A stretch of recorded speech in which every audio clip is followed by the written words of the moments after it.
In this section, I'm going to show you how I finished texturing the wall that I made in the beginning of our videos. And for this, I will be using Substance Painter, as is the preferred tool in the game industry. I also won't be showing how to move around the UI or explain how things work. For that, there's a lot of tutorials out there. What I'm going to concentrate is how I go about trying to make something look realistic that works in a game environment. Okay, let's start. Let's look at some references. And then, as you can see, this rock, it's light bluish tan. I guess partially because it's made out of different materials, and partially because it's also dirty. But you can see the changes in colors, and you also notice those orange spots, and that's pretty much rust. You can also notice some edge wear and some veins in the rock. Overall, I have 4 references that I'm trying to use, and I will be looking at them on the side. Okay, so let's get into Painter.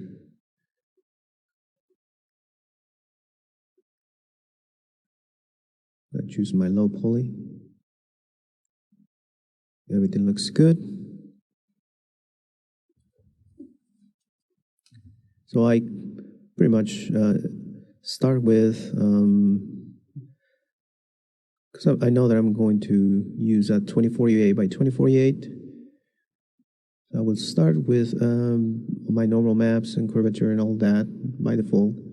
And I'm also going to use an ID map, which I will cover later in this section. All right, let's bring in our high poly.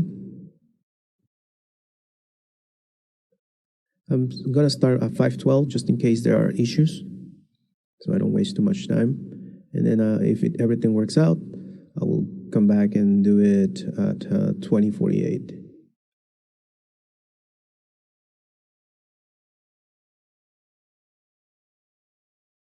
Okay, it works. There's no seams, nothing that I'm stretching or anything like that. So I'm going to rebake 2048.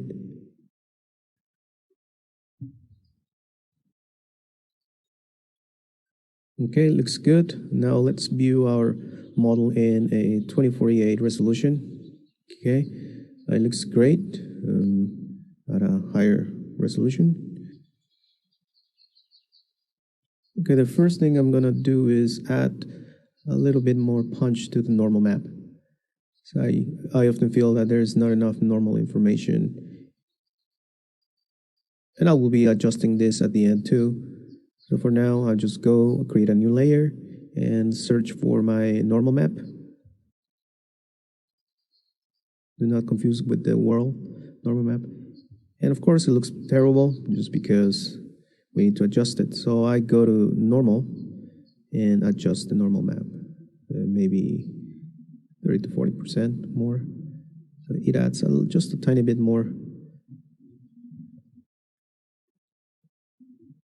So I'm not adjusting it inside Unreal. Okay, let's start working on the first layers of our rock.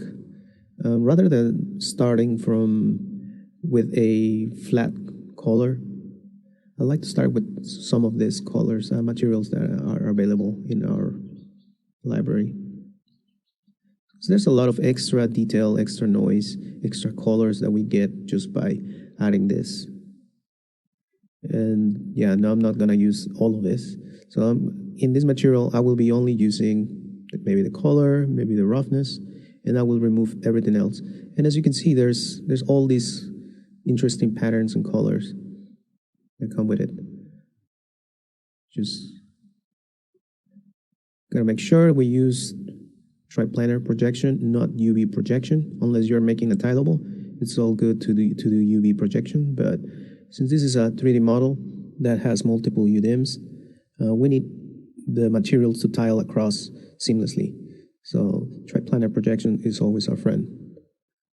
But of course, I don't like the color that came with the rock, so I'm just gonna add another layer, and I'm gonna add maybe that bluish tone that I like, and then change the blending mode, and maybe add a multiply. There you go. We have our nice bluish tone. The problem is it's pretty even. All the rocks look the same tone. And so for that, I'm glad that I have a material ID, and I will be using this to mask certain rocks. And to make our material ID, basically I did it in ZBrush. And when you make an object, as you can see, like here, it comes with a color ID. So for example, this, we looked at it, its color ID it's purplish. And if I do Ctrl W, I get a different color. So at the end, I ended up with these rocks. I ended up with a unique color for each. So it's all another way to add color is if I mask a certain area and I hit Ctrl W, I will get a different color or subgroup. And just to see it, I will go to colorize, polypane, colorize, and it will apply the color to the mesh. That way I can see that I can see my colors, subgroups. Later we need to export this, and before that we need to check that each rock has the same color. We don't want one side of it be different. So let's export this, and we go to options and export polygroup as material, so we can get the color in our FBX. It's gotta be FBX. So after the baking, I got my material ID.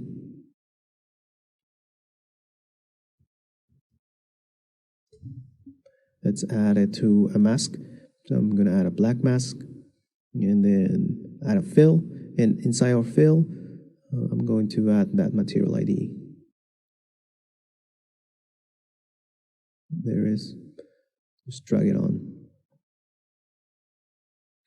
As you can see, it doesn't look that sharp. So let's do a little bit of contrast. And you can start seeing just a bit, there you go. The colors, the blue color is not as solid as like before. You can actually see some shades of blue.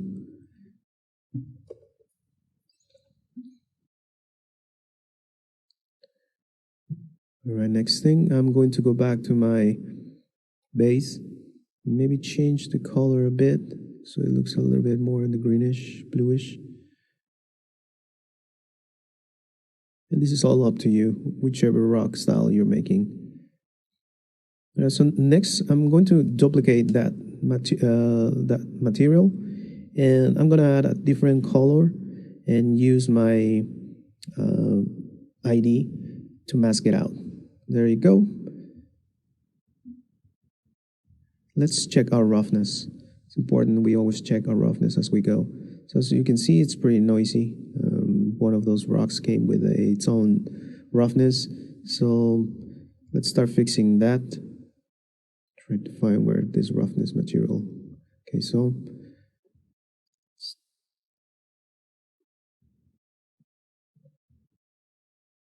let's switch to roughness so we can adjust roughness.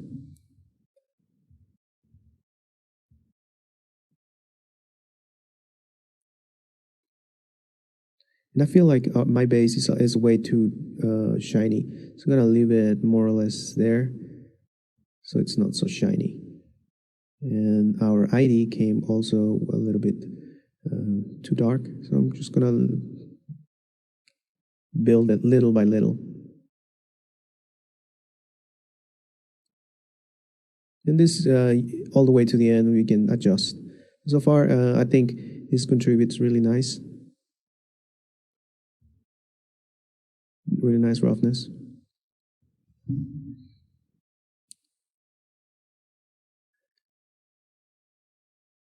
All right, so I'm going to add that orange material or rust.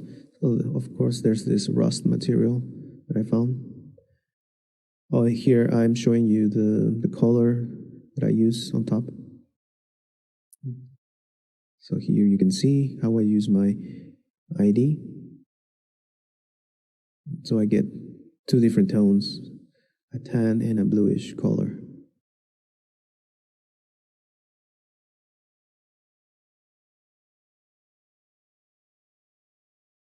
All right, so let's go back up to our rust material.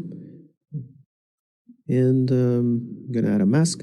And many people just like to go to and add a generator. As you can see, there's not that many generators, and you notice immediately edgeware or dirt. But there's a lot more masks that you can use actually that are so much better. So I go to these masks. You just have to drag and drop and see what works. And in my case, I'm looking for something that just affects just the face of the rock. This is something that you're gonna have to try on your own. All right, so I looked at this one and I just inverted the mask. I used a curvature, I think, curvature mask. And I want it just to affect those certain spots. I'm gonna keep building the mask. So let's also adjust triplanar, make sure.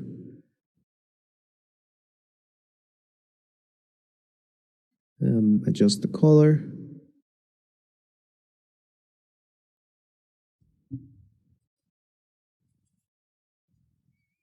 I don't want it to be too splotchy.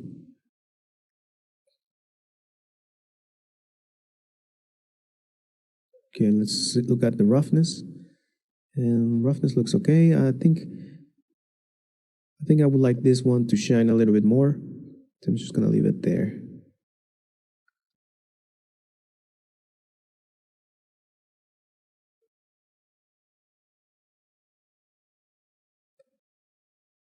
Let's keep adding more. Let's add some white spots in the rock. So I think this one looks perfect. It looks like a bunch of spots. And again, I'm just going to be using the color for now. Triplanar. Maybe tile it a little bit more. All right, let's add a black mask. And I'm gonna be searching for the right one, and I think I like this one. Let's just lower it down.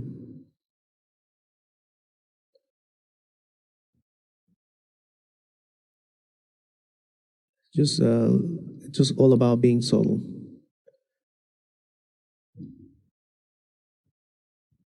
I think I like it like that. Maybe I will add another noise on top. So I did added a noise, a fill, and in that fill, I'm just gonna add another texture, and I'm gonna change its blending mode so the masks multiply on top of it. And as you can see, before and after, you get that result. So I'm gonna try to bring the balance up or down just to get to see it a little bit more. So I think that works fine.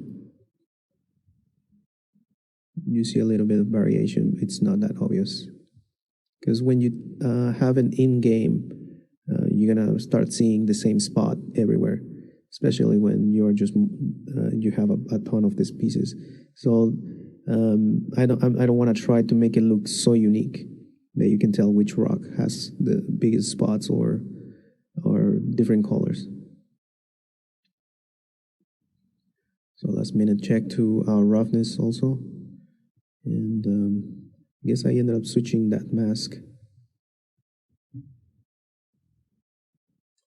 I also added the name on my material so I know which mask I use. Also, I like to try to keep things as procedural, so I don't add paint layers, so I can reuse the same material in another spot.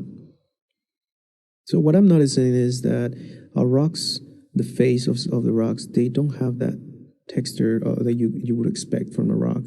So I'm going to add just a little bit of texture, let's say bumps, and I go to one of these guys, and I think this one works fine.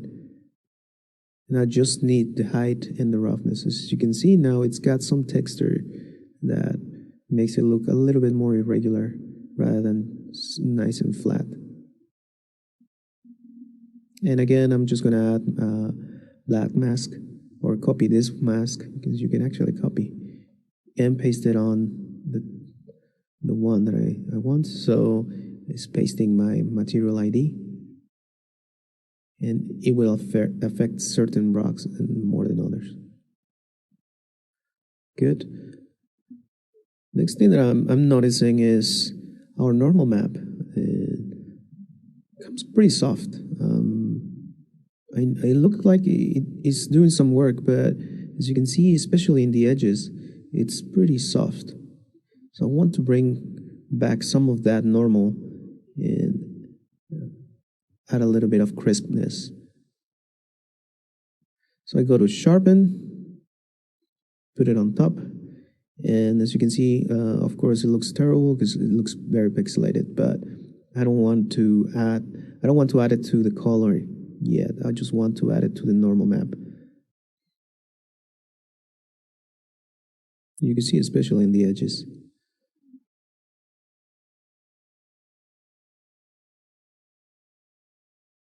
Bring in all that detail. Let's check our normal map so you can see better what it's doing. So it is actually bringing sharpness to all of that detail that we did in ZBrush. One thing that I also like to do is just add a little bit more chunkiness to the rock. I know it already has a little bit of it, but just a little bit more. So let's use this rock, see what effect does. And I'm just going to use the height and normal for this.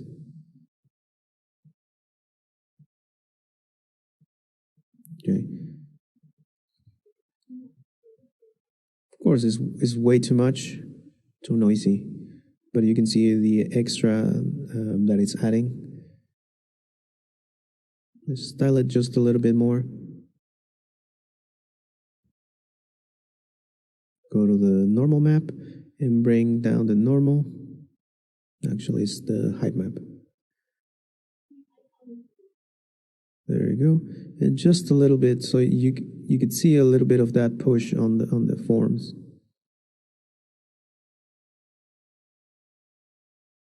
Of course, you can go back to ZBrush and do this a little bit more cleanly, but if we have this texture, why not use it? Let's just copy our mask, or ID mask, and paste it on.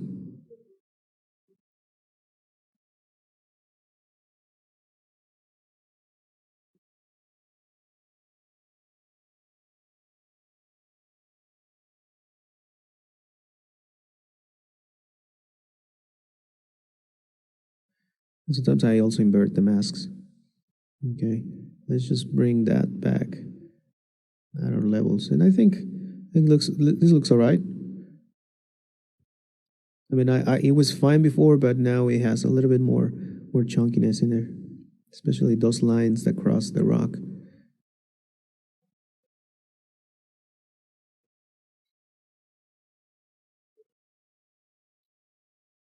Okay, next thing, I'm going to start working on the dirt and edge wear.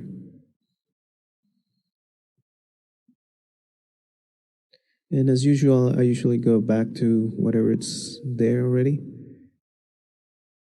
and get rid of the height, normal, metalness.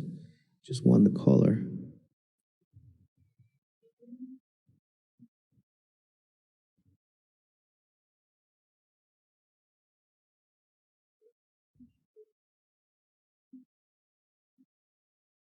And this is going to be edgeware. And let's just add that mask that I found. And it's subtle. I don't want it to look really obvious. It's pretty subtle. And maybe change the color just a little bit so it's not white. Let's see. Yeah, there aren't attributes for that. Maybe add a fill on top. And actually add roughness to this fill. So what we want to see in games is usually the edge. We want to see the edge a little bit more shiny, so the light bounces really nice on the edges. It's a trick that I learned at this other studio. Especially on really dark places, light bounces or reflects really nice on those edges. Okay, so next thing I'm going to add a little bit of color to my edge. Maybe something like baby blue, so it counters that reddish tone that it's going on. Okay, let's start working on the dirt material. And this is where I've seen most of the students have issues with PBR, is because they want to add dirt and they make it so dark that it just looks bad. So we want to give it like a mid-tone tan color to our dirt, and the ambient occlusion will do the rest inside of the engine. All right, so let's see what our mask is doing. We just want it spread out a little bit more.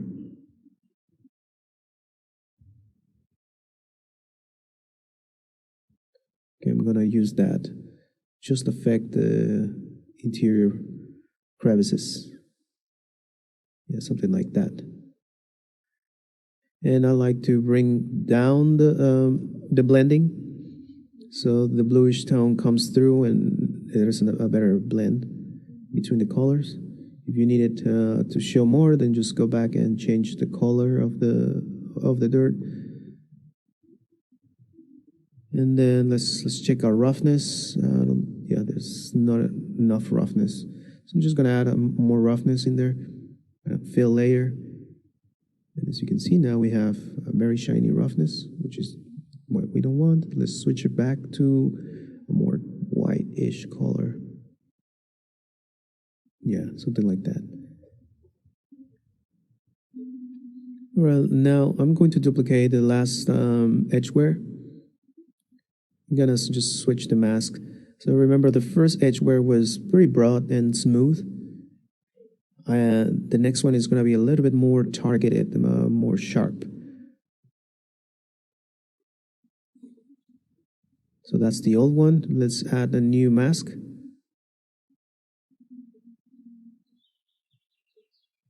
All right, so I use this one over here, and as you can see, it's everywhere. It's fine. We're gonna work on our mask. So we go and add a new fill, so it doesn't look like it's everywhere.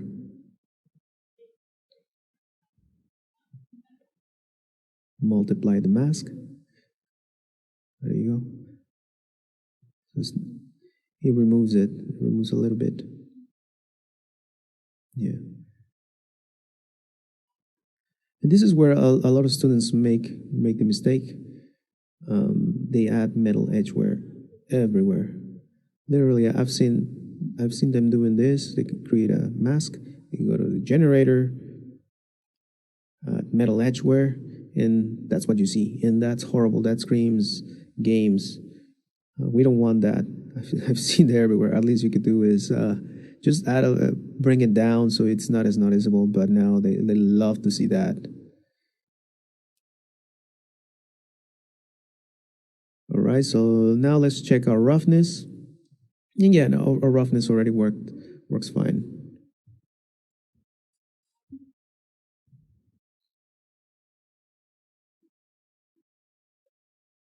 So I'm noticing that it needs a little bit of dirt in the faces of it, like if there is buildup inside the crevices of those of the rock, of the faces of the rock. Black mask, and I'm gonna be searching for a mask that works, and I think this one curvature generator works fine. I just had to invert it. It usually comes like this, but if I invert it, I get just in the faces. Let's bring that down.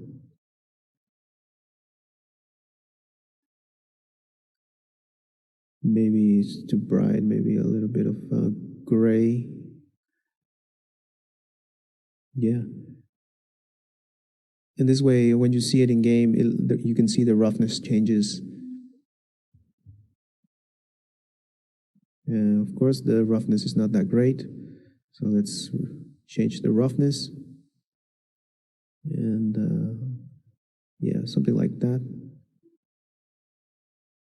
Good. Okay, so for the final steps, sometimes I go and add a histogram, but in this case, the darkness of the rock looks nice. Instead, I'm just gonna add a sharpen. And the thing is that in game, usually things get blurred out a lot.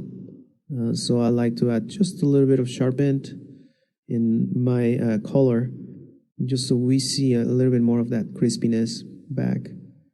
So it's at least if it's gonna get blurred out in the engine, I compensate that in here. And I think this works. Let's check out in rendering. Yep. I mean, it looks nice in here. Let's see how it's gonna look inside of the game engine.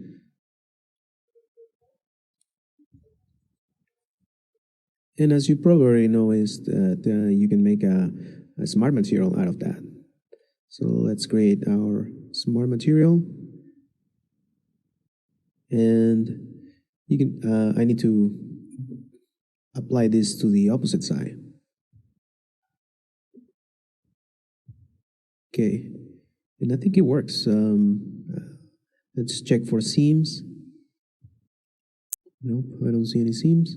And so that's what we want, thanks to Thrive Planner. Ready? Let's export this. And we're gonna use Unreal Pack. Yeah. And we're gonna have Targas. And let's change the template. As you can see, it comes with ambient occlusion first, then roughness, then metallic. I'm used to roughness, metallic, ambient occlusion, and height map, so I'm just gonna revert those. So roughness first, metallic next, and ambient occlusion somewhere right here. Oh yeah, mix AO. There you go. And so now we have, instead of having a bunch of textures, roughness, we're gonna pack them into one. And that's pretty much how we do it at the studios. And let's get rid of these nonsensical names that we get.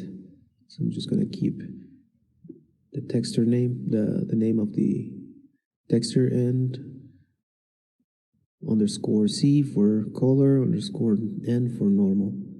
I don't need any emissive. So we save this template. We click in there, and there you go. We have our copy of the pack, Unreal Engine 4 pack. Let's use that and export this.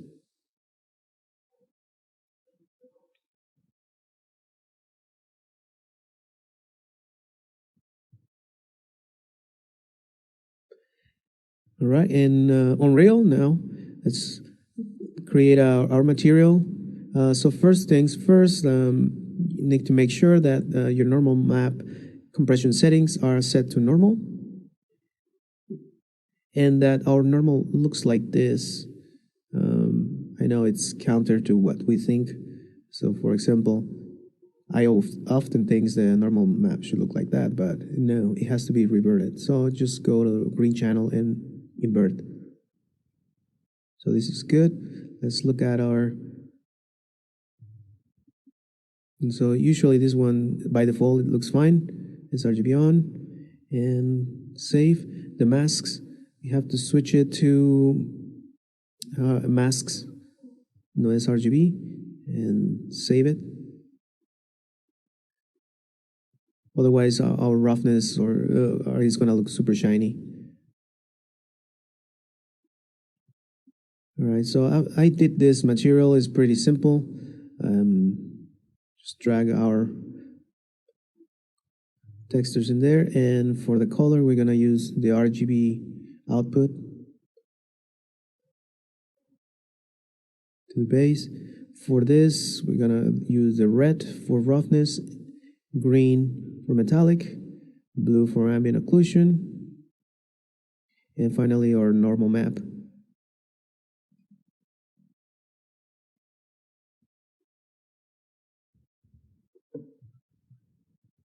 Okay, and finally here, our wall. I think it looks great. You can see some of the orange tones here and there, but it's not as noticeable. As you can see, this is the same piece, and you can't even notice the repetition. Let's check our roughness. Yep, roughness looks good. And that is it. We worked really hard for this piece, and it's paying off. Can't wait to see it in my environment. All right, I guess that's it. See you in the next video.